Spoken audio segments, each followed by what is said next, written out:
ہمہ یاراں دوزخ، ایک اسیر جنگ کی سرگزشت۔ تحریر صدیق سالک، آواز محمد وسیم۔ پیشکش national audio library for the blind. باب 7، نظرل سے غالب تک۔ میں اپنا سرمایہ غم کمبل میں لپیٹے زمین کے پیٹ سے نکلا تو سب سے پہلے سورج کی کرنوں نے خوش آمدید کہا۔ یوں لگا کہ صحن زنداں میں دھوپ کے باغ و بہار چمنستان کو دیکھنے کے لیے میں ہی تڑپ نہیں رہا تھا، بلکہ خود حرارت بھری کرنیں بھی مجھ سے بغل گیر ہونے کے لیے بے تاب تھیں۔ زندگی کے جاڑے میں طویل فراق کے بعد سورج کی کرنوں سے ہمکنار ہونا ایک ایسا لطف تھا جو شاید وصل یار میں بھی نصیب نہ ہو۔ میں نے نیلگوں آسمان سے سنہری کرنوں کو جی بھر کر برستے دیکھا، نسیم باد بہاری کے بے دریغ بوسے لیے، چڑیوں کی چہچہاہٹ اور کبوتروں کی غٹرغوں کے ترانے سنے۔ ادھر ادھر کیا دیکھتا ہے، باہر چل، ہمارا صاحب کھڑا ہے۔ سنتری نے اپنے فرائض کی بجا آوری میں میری عارضی جنت کا طلسم توڑ دیا۔ میں باہر نکلا تو ملحقہ احاطے میں 5 پاکستانی فوجی افسر کھڑے تھے، کسی جان پہچان یا رسمی تعارف کے بغیر گلے ملنے لگے۔ درد کے تازہ رشتے نے کسی تعارف کا محتاج نہ چھوڑا تھا۔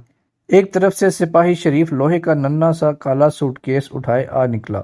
صاحب، میں بھی آپ کے ساتھ جا رہا ہوں، اس نے مسکراتے ہوئے کہا۔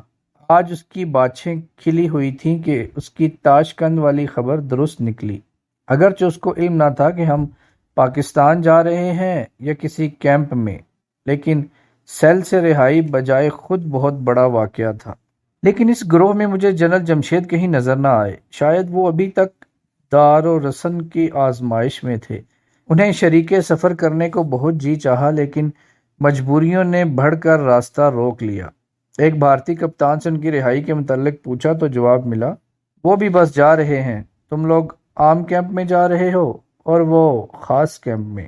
دل نے اسے سراسر دروغ گوئی سمجھا، لیکن اعتبار نہ کرتے تو کیا کرتے۔ ان کے صبر و تحمل کے اعتراف میں زبان سے یہ شعر نکلا، جسم پر قید ہے جذبات پہ زنجیریں ہیں، جسم پر قید ہے جذبات پہ زنجیریں ہیں، فکر محبوس ہے گفتار پہ تعزیریں ہیں، لیکن پھر بھی ہیں کہ جیے جاتے ہیں۔ خدا تعالیٰ سے ان کے لیے اس آزمائش میں استقامت کی دعا کی اور انہیں خدا حافظ کہا۔ اتنے میں ایک فوجی ٹرک ہمارے پاس آ کر رکا۔ بھارتی کپتان اور اس کا عملہ گارڈ کی ترتیب اور راہداری کے انتظام میں مصروف تھا۔ ہمیں اس وقفے میں درد کے باہمی رشتے کو الفاظ کی شکل دینے کا موقع مل گیا۔ آئیے ان 5 افسروں سے آپ بھی ملیے۔ مضبوط ڈھانچہ، مضبوط دل، بلند جبیں اور سرکش مونچھیں، یہ لیفٹیننٹ کرنل شعیب لودھی تھے، جنہیں اس قید تنہائی کا غالباً سب سے کم اثر لیا تھا۔ ڈھاکہ میں میری ان سے پہلے بھی راہ و رسم تھی۔ انہوں نے حسب عادت دائیں ہاتھ کی پوری ہتھیلی سے اپنے سرکش مونچھوں کو اور اونچا کیا اور نیچے سے مسکراتے ہوئے ہونٹوں سے کہا، کہو سالک، یہ تجربہ کیسا رہا؟ ان کے ساتھ لیفٹیننٹ کرنل اکبر تھے، جو حرف ندا کی طرح سیدھے کھڑے زبان بے زبانی سے کہہ رہے تھے کہ چند ماہ تو درکنار، چند سال بھی تہ خانے میں رکھ کر دیکھ لو، یہ سر نگوں نہ ہوگا۔ لیفٹیننٹ کرنل امیر، جو کرنل اکبر والے سیل ہی میں تھے، ہرچہ بقامت کوہتر بقیمت بہتر کی عمدہ مثال تھے۔ ان کے چہرے پر نفرت اور انتقام کا پرتاؤ تو تھا، لیکن اضمحلال کا شائبہ تک نہ تھا۔ ان سب کو یوں باوقار دیکھ کر یہ شعر یاد آیا، ہمیں سے سنت منصور و کیس زندہ ہے، ہمیں سے سنت منصور و کیس زندہ ہے، ہمیں سے باقی ہے گل دامنی ہو کج کلاہی۔ کرنل اکبر اور کرنل امیر کی بغل میں ایک کالے چیتھڑے کو میں نے تجسس سے دیکھا کہ یہ کون سا خزینہ ہے جسے وہ یوں داغ دل کی طرح سنبھالے ہیں۔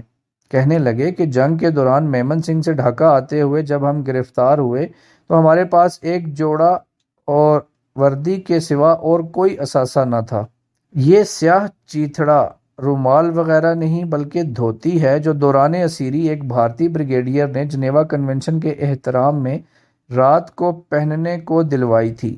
انہوں نے مسکرا کر کہا، انشاءاللہ یہ بھارتی تحفہ پاکستان لے جانے کا ارادہ ہے۔ جان نثاروں کے اس مختصر قافلے کے دوسرے دو افراد میجر سمیع اور میجر غفور تھے۔ میجر سمیع ڈیرہ غازی خان میں پیدا ہوئے اور لاہور میں پرورش پائی، لہٰذا دونوں شہروں کی خوبیاں ان میں جمع ہو گئی تھیں۔ ڈیرہ کے سرداروں کی طرح وسیع الجثہ اور وسیع القلب، اور اہل لاہور کی طرح سلجھے ہوئے اور ملائم دل۔ جنگ ختم ہونے پر یہ چٹاگانگ میں ہتھیار ڈالنے کی بجائے اعظم برما ہوئے، لیکن بارڈر سے ذرا ادھر پکڑے گئے۔ ٹوٹی کہاں کمند۔ میجر غفور پیشے کے لحاظ سے توپچی اور جذبات و خیالات کے لحاظ سے دل گداز دل شاعر تھے۔ بیچارے جنگ شروع ہونے سے چند روز پہلے اپنی پوسٹ پر پہنچے تھے، ابھی پوری طرح بالوں پر بھی نہیں اگے تھے کہ اسیر ہوئے۔ اسی شاعر بے تاب نے تنہائی پر فتح پانے کے لیے بھارتی انٹیلیجنس افسر سے کہا تھا کہ انسان کا بچہ نہیں ملتا تو گدھے کا بچہ ہی بھیج دو تاکہ اس سے تو بات کر سکوں، لیکن انہیں فی الحال اسی بھارتی افسر سے ہم کلامی پر اکتفا کرنے کو کہا گیا۔ رہا سپاہی شریف تو وہ اب بھی مسکرا رہا تھا۔ اس کا جی بہت سی باتیں کرنے کو چاہتا تھا لیکن حالات سازگار نہ تھے۔ چلیے اسے مفصل ملاقات آگے ہوگی۔ وہ بھی ذلت کے اسی گھوڑے پر سوار تھا جس کے ہم شہ سوار تھے۔ ہماری روانگی سے متعلق حفاظتی اقدامات کو آخری شکل دی جا چکی تو ٹرک میں سوار ہونے کو کہا گیا۔ ٹرک اگرچہ اسی خاندان سے تعلق رکھتا تھا جو کچھ عرصہ پہلے مجھے فورٹ ولیم کے بالا خانے سے اس تہ خانے تک لایا تھا، لیکن آج ادائے صیاد ذرا مختلف تھی، یعنی نہ ہاتھ رسیوں سے کسے گئے نہ آنکھوں پر پٹی باندھی گئی۔ ٹرک کے آگے پیچھے ایک ایک حفاظتی گاڑی لگا دی گئی اور بس۔ اتنی سادگی سے تو کبھی کوئی سوئے دار روانہ ہوا تھا نہ بے کوئے یار۔ پھاٹک سے باہر نکلے تو کیا دیکھتا ہوں کہ فورٹ ولیم کا وہ سہ منزلہ مہمان خانہ سامنے ہے جہاں گزشتہ دسمبر میں نے وی آئی پی قافلے کے ساتھ قیام کیا تھا۔ تو کیا 7 جنوری کو 2 گھنٹے 50 منٹ میں نے یہی 100 گز فاصلہ طے کیا تھا؟ کیا صرف میرا احساس زمان و مقام مٹانے کے لیے ٹرک کو اتنا عرصہ گردش میں رکھا گیا؟ واہ رے بنیا تیری ہوشیاری، بیچارے قیدی سے بھی ہاتھ کر گیا۔ اب ہم کلکتہ کے کوچہ و بازار سے گزر رہے تھے، گویا آتے وقت جس شہر کا فضائی معائنہ کیا تھا اب اس کا تفصیلی جائزے کا موقع فراہم کیا گیا۔ کلکتہ کے مختلف حصوں سے گزرتے ہوئے مجھے کہیں بھی ان کلبوں، ماڈرن ہوٹلوں، ناچ گھروں اور فرحت بخش پارکوں کا نشان نہ ملا جن کی خاطر کہتے ہیں کہ ہمیں پاکستان کے بعد بھی بعض مسلمان لیڈروں نے کلکتہ کو خیر باد کہنا گوارا نہ کیا۔ مجھے تو اس میں کوئی کشش نظر نہ آئی، بلکہ جا بجا کثافت کے ڈھیر اور غربت کے انبار نظر آئے۔ یوں محسوس ہوا کہ سارا شہر ہی کباڑ خانہ ہے جس میں کم سن و نحیف بچے ٹیڑھی میڑھی گاڑیوں کے پنجر کوٹ کوٹ کر اپنی زندگی کی گاڑی کو دھکا دے رہے ہیں۔ لمحے بھر کو خیال آیا کہ ایک ترقی پسند شاعر نے معاشی ناہمواریوں کی تقسیم کو ابھارنے کے لیے جو شبیہیں استعمال کی ہیں وہ شاید کلکتہ ہی سے مستعار لی ہیں۔ جس نکلے ہوئے امراض کے تنوروں سے، پیپ بہتی ہوئی گلتے ہوئے ناسوروں سے، جا بجا بکتے ہوئے کوچہ و بازار میں جسم، خاک میں لتھڑے ہوئے خون میں نہلائے ہوئے۔ یوں معلوم ہوتا تھا کہ اس شہر میں یا تو بھوک اگتی ہے جو غریبوں کو کھائے جا رہی ہے، یا یہاں ناتواں کے نوالے سرمایہ دار عقاب جھپٹ کر لے جاتے ہیں۔ کلکتہ کی جو کچھ بھی رونق تھی بس انہی دریدہ گریبانوں اور چاک دامانوں سے تھی۔ شہر سے نکل کر ہم دریائے ہگلی کے پرشکو پل پر سے گزرے۔ بنگلہ دیش کی پیدائش کے بعد اب پھر اس پل کے نیچے سے چائے اور خام پٹسن سے تیار شدہ مال دساور کو جانے لگے گا اور بمبئی اور دلی کی آب و تاب میں اضافہ کا باعث بنے گا، لیکن شاید کلکتہ اسی طرح خستہ رہے۔ کیا ہندوستان میں انسانوں کے علاوہ شہر بھی برہمن اور شودر کی تمیز کا شکار ہیں؟ میں کس دلدل میں پھنس گیا؟ چلو آگے چلیں۔ یہ کلکتہ کا ریلوے اسٹیشن ہے۔ بر صغیر کا سب سے بڑا ریلوے اسٹیشن، اس پر تل دھرنے کو جگہ نہیں، خاص و عام کا ہجوم ہے، ساڑی باندھے بنگالنوں کا، دھوتی کمر میں ٹھونسے ہندوؤں کا، تنگ چھاتی والے بابوؤں اور موٹی توند والے بنیوں کا۔ اگر انسانوں کے اس سمندر میں کہیں کوئی جزیرہ ہے بھی تو اس پر ریلوے کے سیاہ انجن یا لال ڈبوں نے قبضہ کر رکھا ہے، دھرتی کہیں آزاد نہیں۔ ہمارے حفاظتی گارڈ اور اس کے انچارج میجر گوئل کو اس نظارے سے لطف اندوز ہونے کا ہوش نہ تھا۔ اس کو ڈر تھا کہ ہم میں سے کوئی در شہوار اگر اس کی مٹھی میں سے کھسک کر اس بحر انسانی میں کھو گیا تو بھارت کے بڑے بڑے غواص بھی اسے تلاش نہ کر پائیں گے اور اس بیچارے کی نوکری جاتی رہے گی۔ ہم نے اس کے بال بچوں کا خیال رکھتے ہوئے ایسا خیال اپنے قریب نہ پھٹکنے دیا، اور جس گاڑی کے جس ڈبے میں اس نے بٹھایا ہم بیٹھ گئے۔ ریل کا ڈبہ در حقیقت 2 مسافروں کے سونے اور 4 کے بیٹھنے کے لیے ڈیزائن کیا گیا تھا۔ ہم ساتوں اس میں ٹھونس دیے گئے اور چٹخنیاں چڑھا دی گئیں۔ کھڑکیوں میں پہلے ہی لوہے کی سلاخیں نصب تھیں۔ دروازے کے باہر اور ڈبے کے آگے پیچھے کوئی 30-40 سپاہی ہماری نگہداشت کو تعینات کر دیے گئے اور گاڑی چل دی۔ اس کا رخ کعبے کی طرف تھا، مکہ سمجھ لیجئے یا پاکستان۔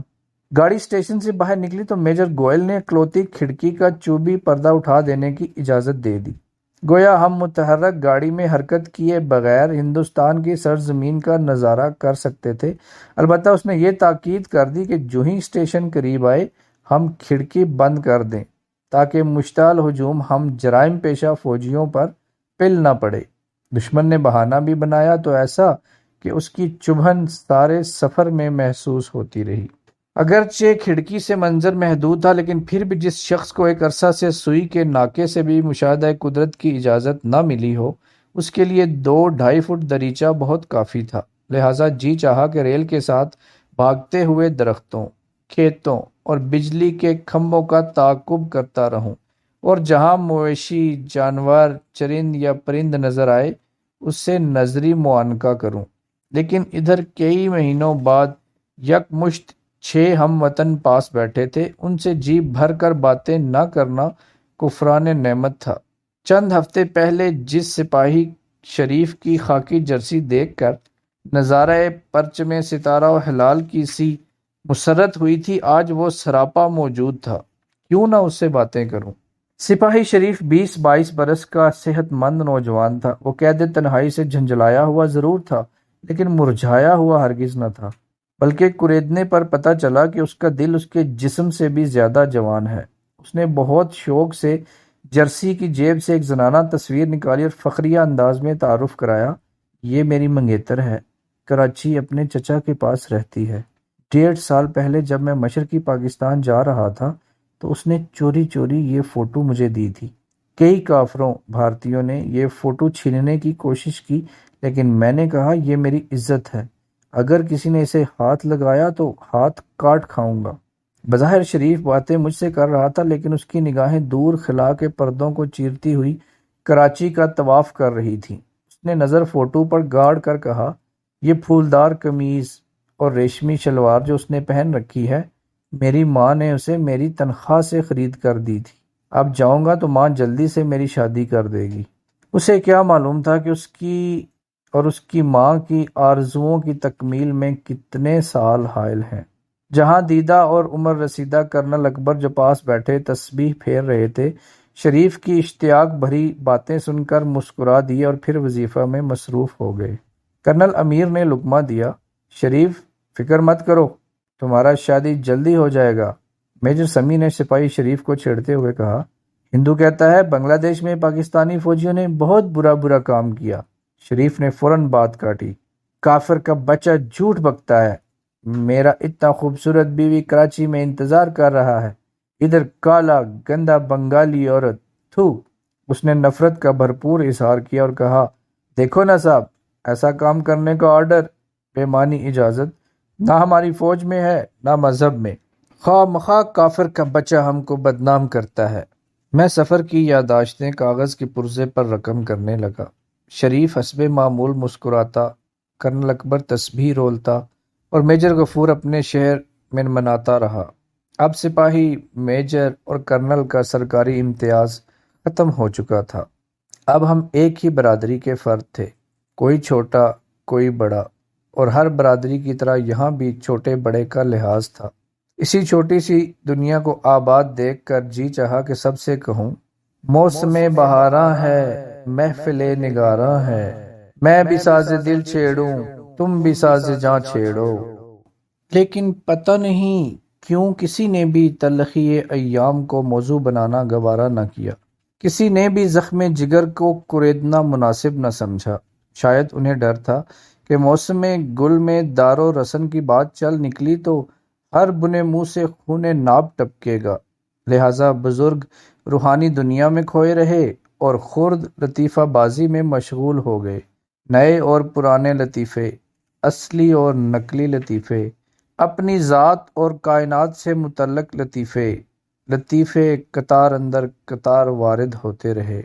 ہم غنچوں کی طرح چٹکتے اور کلیوں کی طرح مسکراتے رہے، لیکن اس چٹک، اس مسکراہٹ، اس کہکہ بازی میں کھرا پن نہ تھا جو میں ڈھاکہ میں بشیر ملک، افضل کیانی اور غلام رسول سے سننے کا عادی تھا۔ آج ہر مسکراہٹ میں درد کا پیوند نظر آیا، ہر کہے کے نیچے غم کی کھنکتی ہوئی تہ دکھائی دی۔ تبسم کے یہ پھول قبرستان کے پھولوں سے مشابہ لگے۔ میں نے کھڑکی سے باہر دیکھنا شروع کر دیا۔ ریل کی پٹڑیاں پہیوں کی چوٹ سے کانپ رہی تھیں، تمام ذی روح اور بے روح چیزیں بلا امتیاز دوڑ رہی تھیں۔ کہیں کہیں اکا دکا کسان کھیت میں کام کرتے دکھائی دیتا، لیکن اس کا بھرپور مشاہدہ کرنے سے پہلے گاڑی آگے بڑھ جاتی۔ اتنے میں ایک اسٹیشن آیا، قد کاٹ، رنگ ڈھنگ یا چال ڈھال سے اس قابل نہ تھا کہ اس کا نام یاد رکھنے کی کوشش کی جاتی۔ بس ایک آدھ چھابڑی، دو چار مسافر، 5-7 گٹھڑیاں، یہی اس اسٹیشن کی کل کائنات تھی۔ ریلوے گارڈ کے سبز اشارے سے گاڑی نے پھر حرکت کی اور خفیف سے دھچکے نے ہمیں احساس دلا دیا کہ ہم پھر سفر میں ہیں۔ اسی طرح کئی اسٹیشن آئے اور گزر گئے، لیکن منزل کا کہیں نشان نہ تھا۔ میجر گوئل ہمارے ڈبے میں آ کر میرے بائیں ہاتھ بیٹھ گیا۔ گندمی رنگ، مکھی مارکا مونچھیں، سبز وردی اور کندھے پر عہدے کی علامت کے طور پر کپڑے کے پھول۔ انگریزی بھی بولتا تھا اور اردو بھی۔ ہماری گپ شپ میں بھی شامل ہو گیا۔ ہم نے اس کی دل آزاری کے لیے سکھوں، بنیوں اور دوسرے بھارتیوں کے متعلق کئی لطیفے سنائے۔ جب جب اسے ہنسنے کی توفیق ہوئی اس نے ہمارے کہکہوں کا ساتھ دیا۔ جہاں اس کی دل آزاری کا پہلو نکلا وہ پی گیا۔ بنیا بڑا موقع شناس ہوتا ہے۔ پہلے اشاروں میں، پھر واشگاف الفاظ میں ہم نے اسے حکایت میدہ سنائی کہ صبح کی خشک چپاتیاں تو دوپہر کو بھی نہ چبائی جا سکیں، سپہر کی چائے کا تصور پہلے ہی فوت ہو چکا، اب شام ہونے کو ہے، کچھ کام و دہن کا بھی خیال کیا جائے۔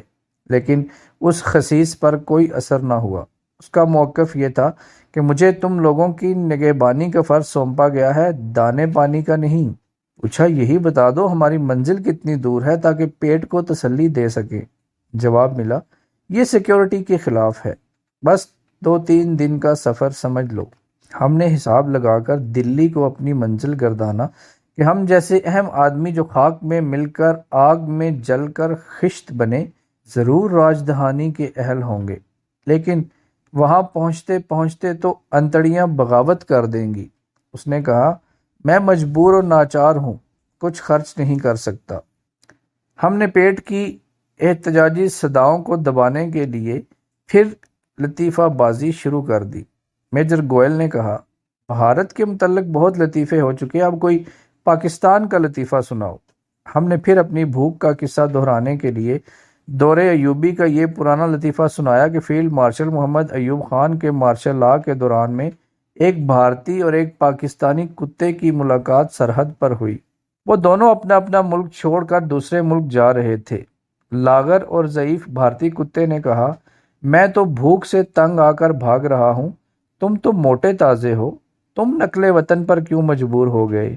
پاکستانی کتے نے جواب دیا، ادھر کھانے کو بہت ملتا ہے لیکن بھونکنے کی اجازت نہیں۔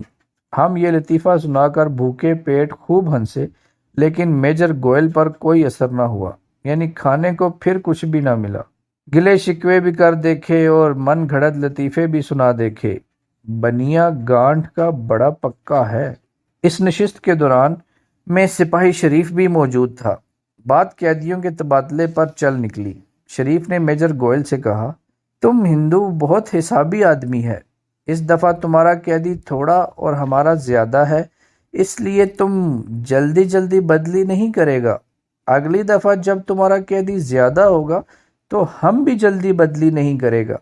میجر گوئل ایک نیم خواندہ سپاہی کے جذبات سن کر چپ ہو گیا اور پھر اٹھ کر چلا گیا۔ یقیناً اس ڈبے کی فضا اس کے لیے سازگار نہ تھی۔